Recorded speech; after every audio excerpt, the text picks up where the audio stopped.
Hi Aries, this is Jav. Welcome po sa ating channel. By the way, Aries, this is your weekly gabay tarot reading from September 24 to 28, 2025.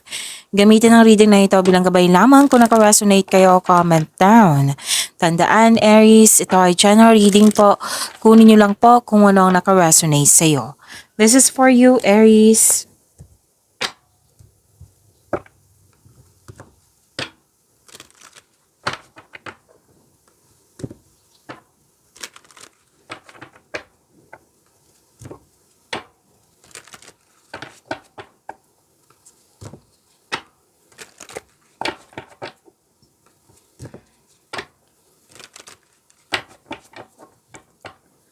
Para po ito sa iyo, Aries.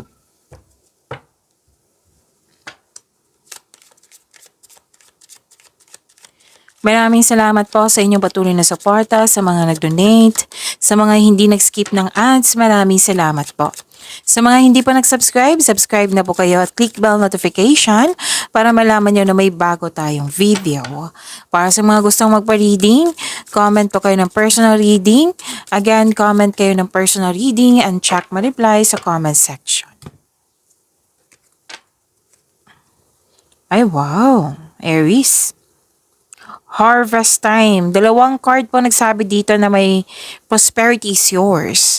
May malaking influence sa isang babae po. Oo. At cash flow kasi maraming transaction. Pero din may nagbigay sa ng opportunity na makapagbigay sa ng malaking pera. Aries. And pwede maraming benta, customer, kliyente, project. Opo. So harvest time, pwede din na binayaran kayo sa inyong binigay na serbisyo. Pwedeng expectation nyo to. Pwedeng literal na harvest. Yan. So, ang ganda. Claim nyo po.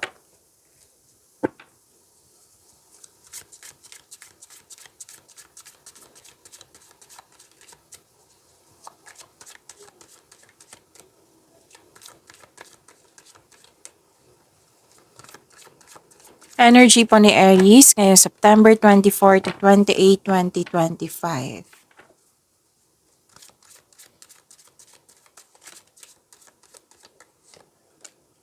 Andito po si Angel of Abundance.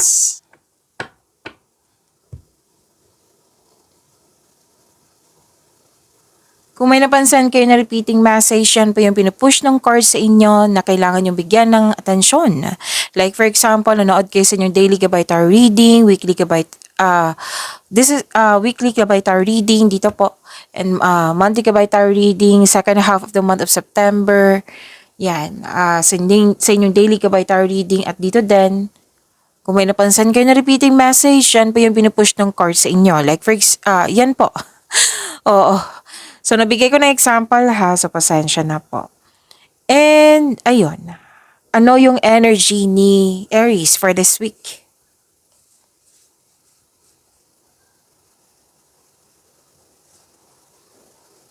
Yung sinabi ko kanina sa inyo na opportunities na makapagbigay sa ng malaking pera, andito po. And sabi kanina, di ba, may Angel of Abundance dito na nag-clarify po dito. Okay? So, claim niyo po, ang ganda nito. Possibilities, daydreaming, maraming ideas na bibigyan mo siya ng aksyon. Nagmuni-muni kayo, nag-isip ng mga plano, pangarap sa buhay, nag-isip ng mga desire sa buhay. Pwede din po kung sa buhay pag-ibig po ito, pumipili kayo ng tao, pwedeng pumipili ka ng kaibigan, pwede. Na kung sino yung totoo sa'yo, pwede din na pumipili ka ng mga nililigawan mo. Pumipili ka na. Or di kaya ay mga maliligaw. So, pumipili ka dito kung sino yung genuine sa kanila. Pero, ang sabi ng card dito na kumbaga mag-ingat sa sobrang pag-iisip baka ito ay maghahatid ng pagkakalito. Okay? And sa mga relasyon, okay, may nakita rin akong relasyon dito. Okay. May sabi kasi dito na mag-ingat kayo sa temptation. Pwedeng sa paggasta sa inyong ipon, pwede din na, kasi committed kayo pwedeng may nagustuhan or may nakagusto sa iyo. So, pwedeng concern to sa iyo, pwedeng concern mo to sa isang tao. Pwedeng sa person mo, pwedeng sa kaibigan na nagkwento sa'yo, na concern ka sa kanya. Pwede din na regarding sa temptation. Temptation sa paggasta, temptation, any kind of temptation. Lalo na sa, committed kayo. Oo. So, mas piliin nyo po yung inner peace kesa sakit ng ulo. Kung hindi kayo ito, pwedeng sabihan mo yung kaibigan mo or malapit sa'yo na piliin ang inner peace kesa sakit ng ulo. Kung pwede po. Okay. Na nagpaplano din kayo dito na sa career and money to may mensahe dito sa career and money na kung gusto mo magkaroon ng financial growth, siguraduhin magkaroon ng konkretong plano. Siguraduhin handa ka. Kasi gusto mo dito na dagdagan yung income mo. So, gusto mo magkaroon ng passive income. Okay?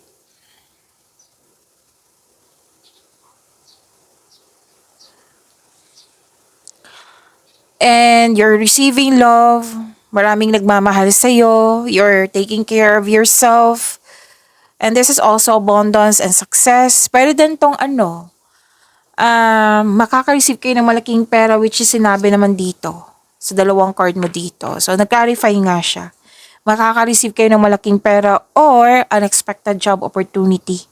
Kailangan mo po ng dalawang card kasi nagsabi dito, kailangan ng mahabang pasensya. Huwag mag-rush. Don't rush things. Kailangan ng mahabang pasensya. And, pwede din may nabuntis. Kung gusto nyo, fertility kasi to kung gusto nyo na magkaroon, kung pwede, then go ahead. Oo. Pwedeng sa person mo to, pwedeng ikaw to, pwedeng sa kaibigan mo to, pwedeng sa family member. So, may resulta dito May resulta po dito. This is development, may success. You love yourself more. May nangyaring growth and expansion. So, see, ang ganda. Claim nyo po, ang ganda po. So, andito po si Angel of Abundance. Let us say, to attract more blessings, let us say the power affirmation. Let us say, I am abundant and at peace with myself. Again, I am abundant and at peace with myself. Kung sa Tagalog pa, ako ay sagana at payapa sa aking sarili.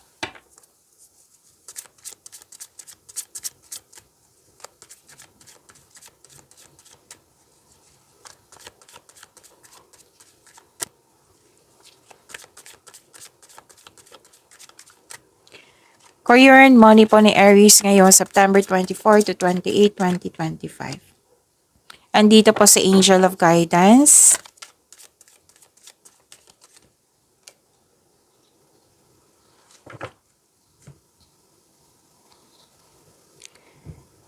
Sa career and money nyo po, nakikita ko dito na success is coming. Success pa rin to. Oo, you're very inspired in doing some action. Ang advice ng card dito, to achieve a success in career and money, kailangan mong mag-focus, comes with determination and clear intention. May clear intention ito na yung oras na gumawa ka ng konkretong plano. So, this is the second card na nagsabi dito na gumawa ka ng konkretong plano. You have success in the face of difficulty. Okay? Pwedeng may business travel. Basta kailangan po ng confidence dito. Kasi bibigyan mo ng aksyon yung matagal mo ng plano. Tapos, ang pag-create ng konkretong plano, makapaggawa ka ng best decision yan. Best decision and best choice.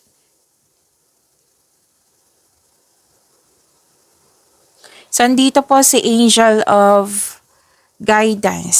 So, to attract more blessings, let us say the power affirmation. Let us say, I look ahead and focus on my goal. I look ahead and focus on my goal.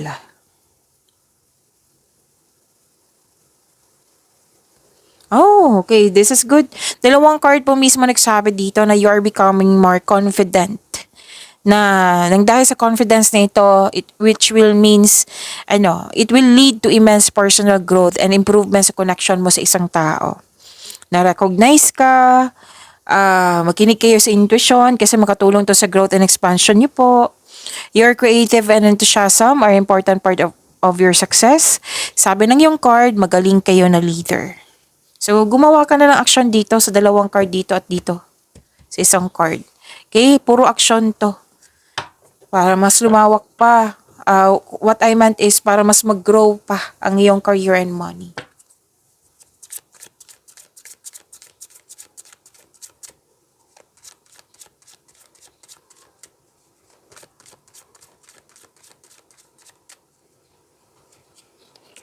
Love life, self-love, partnership, and romance ni Aries ngayong September 24 to 28, 2025. Celebration, may wedding, special event, any kind of special event. Pwedeng birthday party, basta may celebration po, and this is good. Maganda to sa energy nyo. Single ka man, may relasyon sa buhay mag-asawa, nag-celebrate kayo, any kind of celebration. Pero mas nangibabaw yung celebration dito ng isang kasal. Oo, pwedeng kasal to. Masaya kayo ngayon. Single ka man, may relasyon sa buhay mag-asawa. At sa mga single dito, handa na kayong pumasok sa relasyon. Okay? So, ang ganda nito, structures. May structure dito eh. Pwedeng nagpagawa kayo ng bahay at tapos na. Pwede din na gumagawa kayo ng konkretong plano. Pwede din na stability. Stable na. Nagkaroon ng stability sa inyong emotion. Pwede. Sa inyong relasyon. Pwede. Posible din na magbakasyon kayo. Okay? Posibleng magbakasyon kayo. So, andito pala si Angel of Blessings. Aries. Dalawang card kasi nagsabi dito, Aries, na may kinasal, may pamanikan, engagement, proposal. Pwede din party, any kind of party, pwedeng birthday. Pero most likely talaga sa dalawang card na ito is kasal. Wedding bells is coming or may naganap na. Pwedeng attend kayo, pwedeng may nag-invite sa'yo, pwedeng kayo ito. Okay, so may tradisyon na masusunod. Any kind of tradition po ng Pinoy, masusunod po. So, ang ganda ng weekly gabay tarot reading nyo. So, claim nyo po. Pag-imanin nyo po yung blessings. Okay, by the way, andito po si Angel of Blessings.